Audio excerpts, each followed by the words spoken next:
Olá, meus irmãos, vai tudo bem com vocês? Eu desejo a todos um feliz sábado, Shabbat Shalom, na paz de nosso Senhor e Salvador Jesus Cristo. Queridos, nesta oportunidade nós vamos falar sobre a Era do Messias, ou a Era Messiânica. E a pergunta é o seguinte: qual será a natureza dos animais na Era Messiânica, ou no milênio, por assim dizer? Os animais, eles perderão a sua ferocidade? Os animais, eles perderão a sua ferocidade? Por que a minha pergunta? Porque geralmente entende-se da leitura que eu vou fazer aqui do capítulo de Isaías. Vamos ler aqui, capítulo de Isaías, capítulo 11, versículos 6 a 8. Diz o seguinte: morará o lobo com o cordeiro, e o leopardo com o cabrito se deitará, e o bezerro e o filho do leão e a nédia ovelha viverão juntos, e um menino pequeno os guiará. Grave bem isso, o destaque: menino pequeno os guiará. A vaca e a ursa pastarão juntas, seus filhos juntos se deitarão, e o leão comerá palha como o boi. E brincará a criança, destaque criança, de peito, sobre a toca da áspide, e o já desmamado meterá a mão na cova do basilisco, destaque desmamado. Não se fará mal nem dano algum em todo o monte da minha santidade, porque a terra se encherá do conhecimento do Senhor, como as águas cobrem o mar. Ainda temos em Isaías 65, 25. O que diz aqui? Isaías 65, 25. O lobo e o cordeiro se apacentarão juntos, e o leão comerá palha como o boi, e o pó será a comida da serpente. Não fará mal nem dano algum em todo o meu santo monte, diz o Senhor.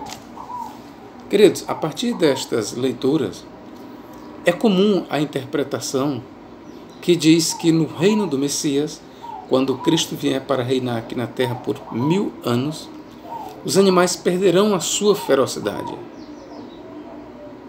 Ou seja, eles deixarão de ser ferozes. Outros até concebem essa ideia para o estado eterno. Lembrando que outros até concebem essa ideia para o estado eterno, tá bom? Então dizem que os animais perderão a sua ferocidade, os animais não serão mais nocivos ao homem, não haverá mais uma separação entre homens e animais. Todos os animais serão dóceis, todos. Essa é a interpretação hiperliteral que se extrai de Isaías, conforme nós lemos. E muitos vão além, ou todos os que assim pensam dizem que assim era o estado dos animais no Jardim do Éden. Eles dizem que antes de o homem pecar, os animais, eles não eram nocivos, não eram ferozes, eram todos dóceis. Como nós temos, por exemplo, os cães, os gatos, assim eram todos os animais. Não havia nocividade, nenhum animal era feroz antes de Adão pecar. As lendas judaicas dizem que os animais até falavam, e que os animais, eles perderam a fala depois que o homem pecou, depois que o homem transgrediu. Bom, essa é uma interpretação, repito, hiperliteral e até com exageros do texto de Isaías que nós acabamos de ler. Agora a grande pergunta é: mas será que Isaías realmente está ensinando isso? Que chegará um tempo na era messiânica ou no reino eterno que os animais, eles perderão a sua ferocidade? Será que o que Isaías descreve aqui deve ser interpretado literalmente? É isso que nós vamos ver. Primeiro, irmãos, vamos começar a ler de Gênesis. Quando nós lemos Gênesis, e vamos ser honestos, eu vou aqui para Gênesis capítulo 1. Gênesis capítulo 1. E versículo 24, que diz: E disse Deus: produza a terra alma vivente, conforme a sua espécie. Ó, alma vivente conforme a sua espécie. Gado e répteis e bestas feras da terra. Ó, bestas feras da terra. Aqui já nós enxergamos aqui os animais ferozes, como leões, tigres, ursos e assim vai. E bestas feras da terra, conforme a sua espécie. E assim foi. 25. E fez Deus as bestas feras da terra, conforme a sua espécie, e o gado conforme a sua espécie, e todo o réptil da terra conforme a sua espécie. E viu Deus que isso era bom. Queridos, a partir desta leitura, eu entendo que os animais eles já foram criados tais como são hoje. Assim, eu entendo a partir desta leitura que Deus já criou os animais como eles são hoje. Animais dóceis, animais não tão ferozes, criou também as bestas feras conforme a sua espécie. Por bestas feras, nós sempre entendemos aqueles animais mais nocivos, como os leões, os ursos, os animais carnívoros, animais que realmente são chamados de predadores. E diga-se de passagem, predadores não só de outros animais, mas até de homens. O que eu posso entender desta leitura aqui é que os animais, por exemplo, leões, como nós temos hoje, eles já foram criados tais como são, irmãos. Professor, mas não está escrito em Gênesis que a cobra, ela falava? Aí, querido, eu quero adiantar só uma coisa para você. Há alguns estudiosos que dizem que nós temos aí uma metáfora. Uma metáfora, tá bom? Não vou discutir tanto isso, mas há alguns estudiosos que dizem que nós temos aí uma metáfora que alude ao príncipe do mal, ao que nós chamamos de diabo. Mas é a partir daí, desta cobra falante, que alguns ou muitos estudiosos vão dizer que não, que realmente os animais eles falavam, que eles obedeciam ao homem e que realmente os animais eles falavam com o homem, falavam com Adão e Eva. Os animais não só eles tinham vozes, mas tinham fala e eles articulavam, assim como eu estou falando com você, os animais também falavam. Bom, eu quero dizer para os senhores que eu, com todo respeito, e também exijo respeito para a minha ideia, eu não consigo ver esses animais falantes no livro de Gênesis. Não consigo ver um leão falando, não consigo ver girafa, nenhum outro animal falando. E a serpente que é vista a falar, eu suspeito que não é tão literal esta ideia. Aqui vai a minha suspeita, ok, queridos? Então vamos aqui para Isaías. E a minha pergunta continua. Será que Isaías realmente está transmitindo essa ideia de forma literal? Que na era do Messias, no reinado messiânico, os animais voltarão a falar, os animais todos serão inofensivos, perderão a sua ferocidade. Será que é isso? Bom, meus queridos, eu quero aqui trazer um comentário do Talmud. Talmud, como vocês sabem, ele é uma escritura para os judeus. Diga-se passagem, uma escritura inspirada. Olha o que o Talmud no Sanhedrin 99a diz. Todos os profetas profetizaram as coisas boas apenas em relação à era messiânica, mas em relação ao mundo vindouro, nenhum olho jamais viu, ó Deus, exceto tu mesmo. O que farás em prol dos que te esperam? No comentário de rodapé aqui, olha o que diz, ó. Os livros dos profetas contêm muitas descrições a respeito de uma recompensa utópica designada para o povo judeu. O Rabi Yohanan sustenta que essas profecias fazem referência à era messiânica. Elas não podem referir-se ao mundo vindouro, porque nenhum profeta jamais conseguiu captar qual seria ela devido à sua natureza infinita. Comentário de Rashi. O Ramban escreve, Teshuvah 8.7, o homem não possui o potencial de compreender o bem do mundo vindouro em seu sentido pleno. Nem tem como conceber a sua grandeza, beleza e poder. Isso só se encontra ao alcance de Deus. Todo o bem que os profetas prenunciaram ao povo de Israel nas suas visões diz respeito apenas aos benefícios físicos que Israel desfrutará na era messiânica, quando a dominação retornar ao povo de Israel. Mas o bem da vinda no mundo vindouro não tem comparação ou semelhança, nem chegou a ser descrito pelos profetas, pois qualquer descrição diminuiria a sua grandeza. Foi essa a intenção de Yeshayahu quando disse: nenhum olho jamais viu, ó Deus, o que farás em prol dos que te esperam, exceto tu mesmo. Isto é, o bem que não foi percebido pela visão dos profetas, e só pode ser percebido pelo próprio Deus, foi criado por Deus para quem o espera. Os sábios declararam: todos os profetas só prenunciaram a era messiânica, mas em relação ao mundo vindouro, nenhum olho jamais viu, ó Deus, exceto tu mesmo. Na opinião de Shemuel, nem as leis naturais, nem as normas básicas da sociedade mudarão na era messiânica. Em Berahot, Shemuel cita o seguinte versículo, Devarim 15:11, como prova: mendigos não deixarão de existir no meio da terra. A única diferença marcante será que na era messiânica o povo judeu gozará de independência do domínio estrangeiro. As profecias que descrevem uma existência sobrenatural não se referem à era messiânica, mas ao mundo vindouro. Yad Ramah. Já o Ramban escreve: não presuma que, na era messiânica, qualquer lei da natureza do mundo mudará ou haverá inovações na obra da criação, mas o mundo continuará funcionando normalmente. Aquilo que consta em Yeshayahu 11:6, que o lobo morará com o cordeiro e o leopardo se deitará com o cabrito, é uma metáfora e tem o seguinte sentido: Israel viverá seguro junto das nações perversas. Todos voltarão a professar a verdadeira fé e não mais roubarão ou destruirão, mas comerão do que é permitido em paz com Israel. Da mesma forma, outras profecias messiânicas dessa natureza são metáforas.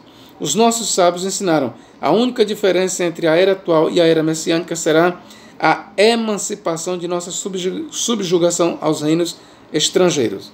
Aqui é um comentário em notas de rodapé do Talmud, ok, queridos? Estamos aqui no capítulo 99a do Sanhedrin, um dos tratados do Talmud.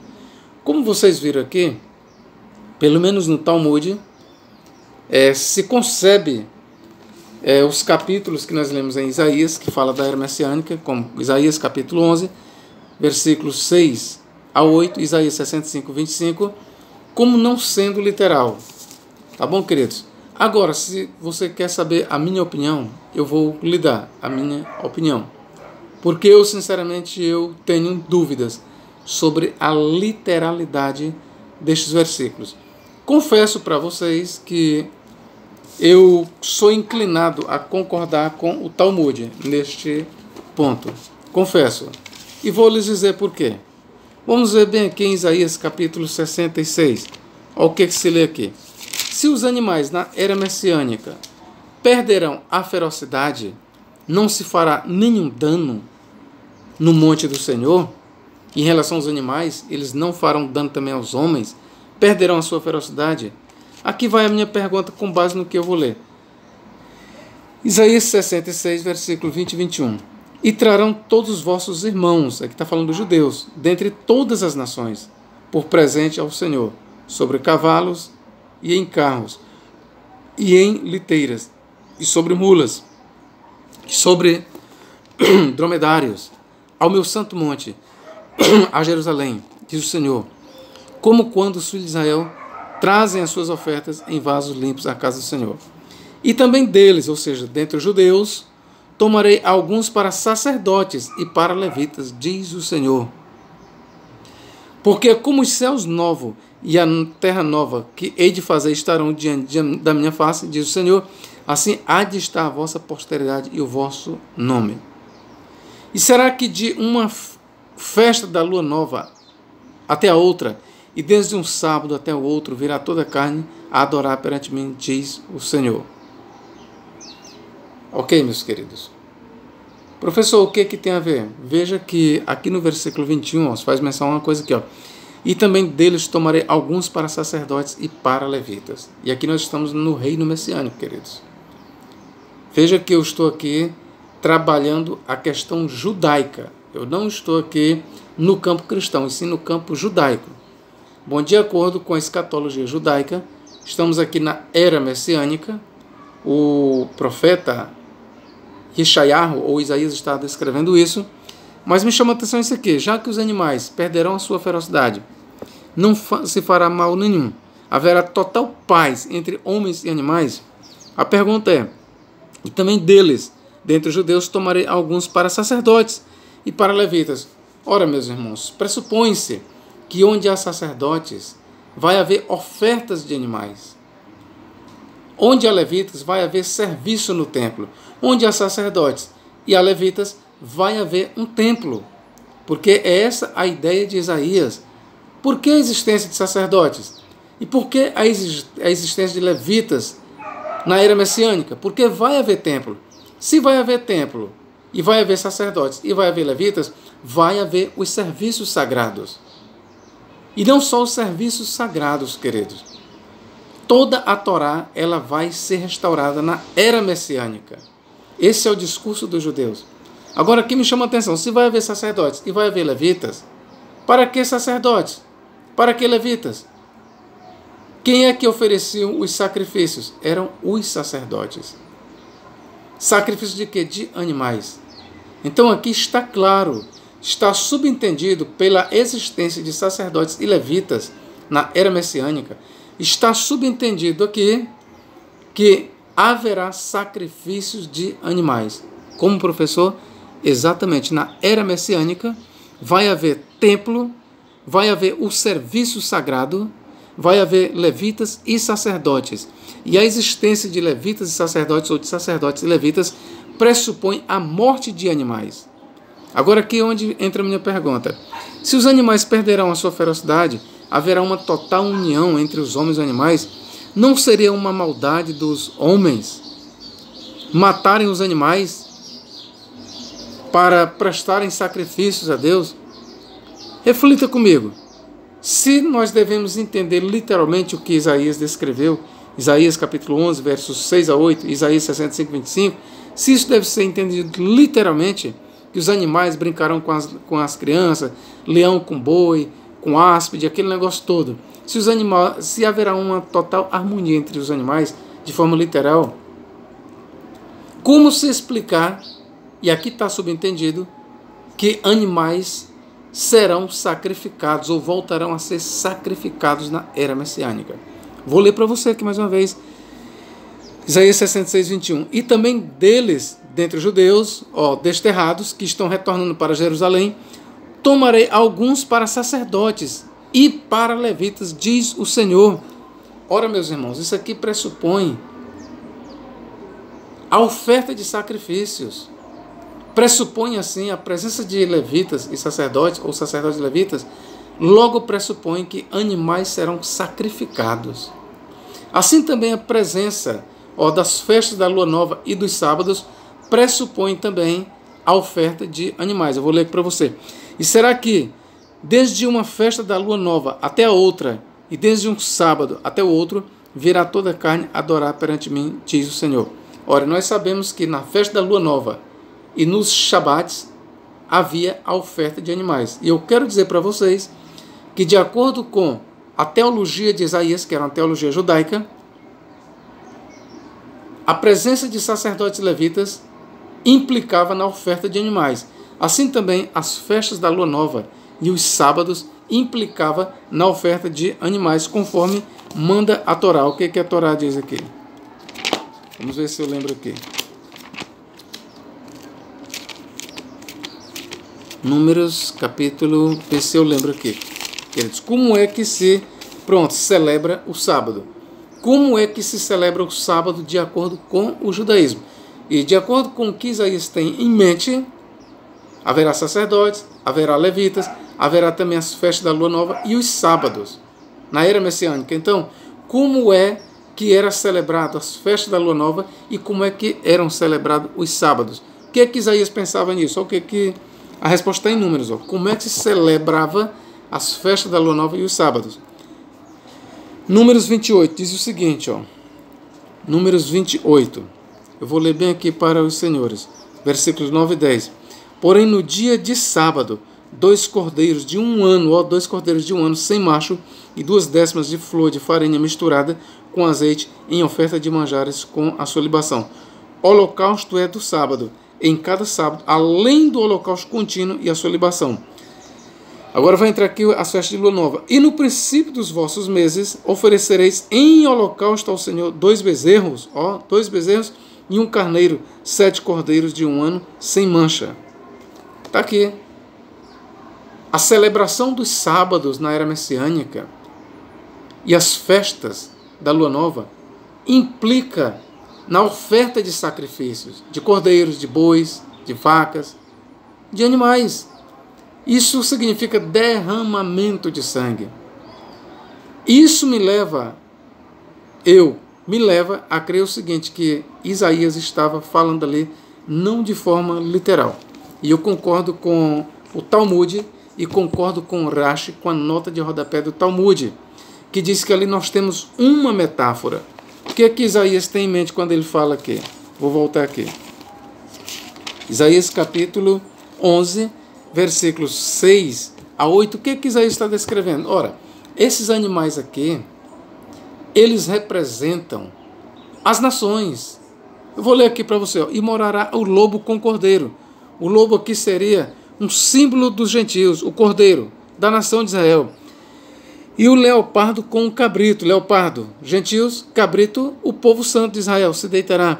E o bezerro, e o filho do leão, bezerro, Israel, e o filho do leão poderia ser os gentios. E a nédia ovelha, Israel, viverão juntos, e um menino pequeno os guiará. Quem seria esse menino pequeno? A nação de Israel. A nação de Israel, não se excluindo a pessoa do Messias. O Messias, a nação de Israel, aqui é visto como um menino pequeno, guiando as nações.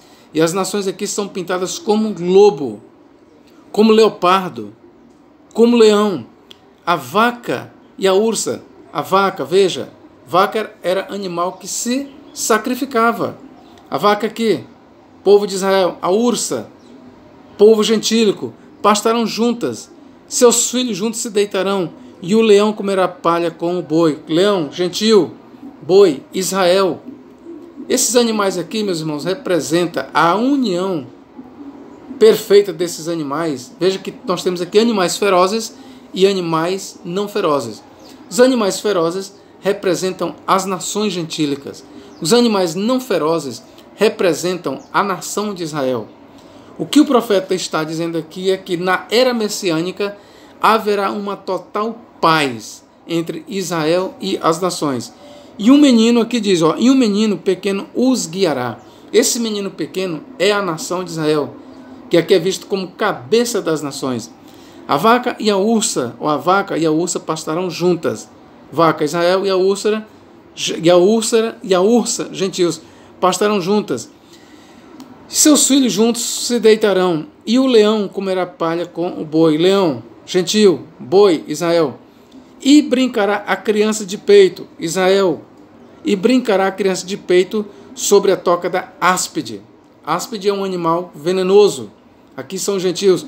E o desmamado meterá, desmamado, ou seja, uma criança, meterá a mão na cova do basilisco. Veja que você vê aqui uma união entre animais ferozes e animais não ferozes, entre uma criança dominando os animais mais perigosos. O que nós temos aqui, conforme diz o Talmud e o Rashi, principalmente o Rashi interpretando, é uma parábola, é uma metáfora.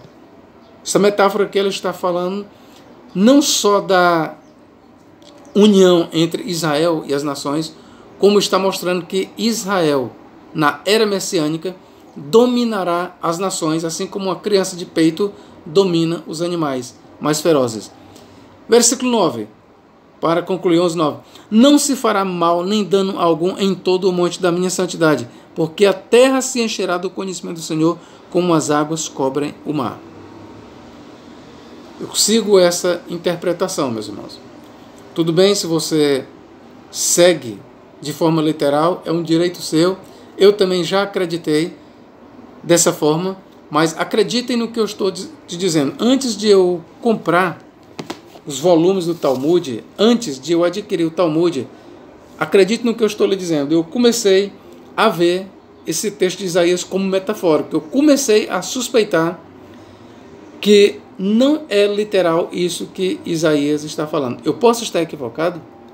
Eu posso estar equivocado. E você pode estar certo na sua literalidade. Afinal de contas, muitos mestres judeus interpretaram também isso de forma literal. Muitos. Assim como muitos cristãos. Eu posso estar equivocado e você pode estar certo. Ok? Mas eu estou convencido, eu sou inclinado a pensar, eu não consigo mais ver isso aí de forma literal. Não consigo. Para mim, o autor Isaías ele está usando de uma metáfora, símbolos, para falar da harmonia que haverá no reino messiânico entre Israel e as nações. E Israel conviverá bem com as nações, e não só isso, mas dominará as nações. Israel será o cabeça das nações, assim como o menino de peito guiará os animais, assim também Israel guiará as nações. É isso que Isaías tem em mente, queridos. Essa é a minha opinião. Mais uma vez aqui eu vou ler aqui na nota de rodapé do Talmud. Aquilo que consta em Yeshayahu, ou Isaías 11:6, que o lobo morará com o cordeiro e o leopardo se deitará com o cabrito, é uma metáfora e tem o seguinte sentido: Israel viverá seguro junto das nações perversas. Todos voltarão a professar a verdadeira fé e não mais roubarão ou destruirão, mas comerão do que é permitido em paz com Israel. Da mesma forma, outras profecias messiânicas dessa natureza são metáforas.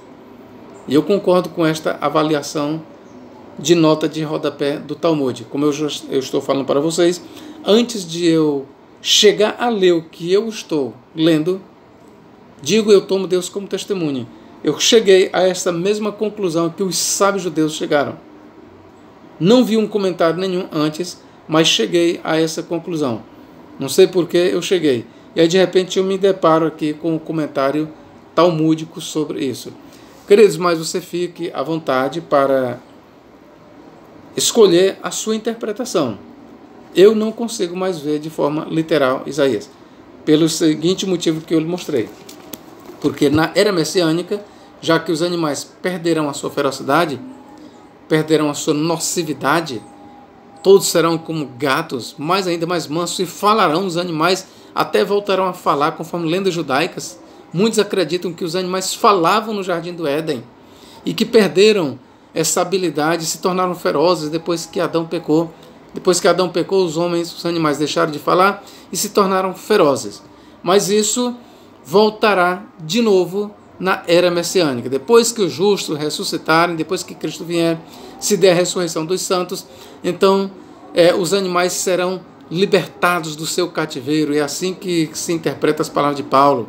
Porque a criação geme até agora, esperando a liberdade dos filhos de Deus, para que a mesma criação que agora geme seja libertada do seu cativeiro. Então, muitos intérpretes acreditam que o apóstolo Paulo está falando aí da restauração original dos animais. Assim como os animais, segundo pensam estes, falavam lá no Jardim do Éden antes do pecado de Adão, havia uma total harmonia, assim também essa harmonia voltará na era messiânica. E aí eles puxam não só para o texto de Paulo, como também para os textos de Isaías. Eu, por minha vez, abandonei esta interpretação. Por minha vez, eu abandonei esta interpretação, até que alguém possa me convencer. Do contrário, eu permanecerei acreditando que temos aqui em Isaías uma metáfora, assim como o Talmud diz nas suas notas de rodapé. Tá bom, queridos? Se você gostou deste vídeo, eu gostaria que você compartilhasse ele e fizesse a sua inscrição, tá bom? Só lembrando, na era messiânica vai haver sacrifícios de animais, porque a existência de sacerdotes e levitas, conforme diz aqui, e também deles tomarei alguns para sacerdotes e para levitas, a existência de sacerdotes e levitas na era messiânica pressupõe a existência de templo. Não só isso, pressupõe também a existência de sacrifícios de animais. Logo, também pressupõe a morte de animais, derramamento de sangue de animais. E aí eu não consigo encaixar isso.